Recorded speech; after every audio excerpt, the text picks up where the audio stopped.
And sir మనకి psoriasis ఉన్న వాళ్ళు ఏది పడితే అది తినేస్తూ ఉంటారు. అంటే ఏ వెజిటబుల్స్ అంటే హ్మ్. కొన్ని మనకుంటాయి కదా సార్.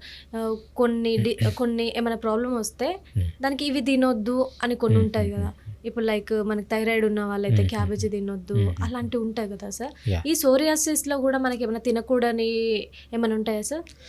ఫస్టు థైరాయిడ్ ఉన్న వాళ్ళు క్యాబేజీ తినకూడదనేది శుద్ధ అబద్ధము. చాలా అది మిస్‌నామర్ అంతే. ఓకే. సో, థైరాయిడ్ ఉన్న వాళ్ళు క్యాబేజ్ అన్నీ తినొచ్చు.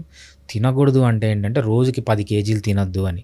So, okay. మనం తినే 10 గ్రాములు, 20 గ్రాములు, ఈవెన్ 250 గ్రామ్స్ కూడా ఏం తేడా ఉండదు. సో, ఎవడైతే 10 కేజీలు, 20 కేజీలు తింటాడో అట్లా తినొద్దని చెప్తారు అంతే తప్పితే, ఓకే. సో, దానికి దీనికి సంబంధం లేదు. సోరియాసిస్‌కొచ్చేటప్పటికి ఏమేమి తినొచ్చు, ఏమేమి తినకూడదు అంటే చాలా అపోహ ఉందనమాట. చాలామంది ఏం చెప్తారంటే పుల్లటి వస్తువులు తింటే సోరియాసిస్ పెరుగుతుంది అంటారు. ఓకే. ఇది జనరల్ కామన్ అందరికీ కాదు. సీ మనం 100 మందిని తీసుకుంటే 100 మందికి 100 డిఫరెంట్ అలర్జీస్ ఉండొచ్చు. అవును సార్. మీకు పర్టిక్యులర్‌గా ఏమన్నా తిన్నప్పుడు సోరియాసిస్ పెరిగితే దానికి మీరు దూరంగా ఉండాలి. అంతేగాని ఇది జనరలైజ్డ్ టర్మ్ కాదనమాట.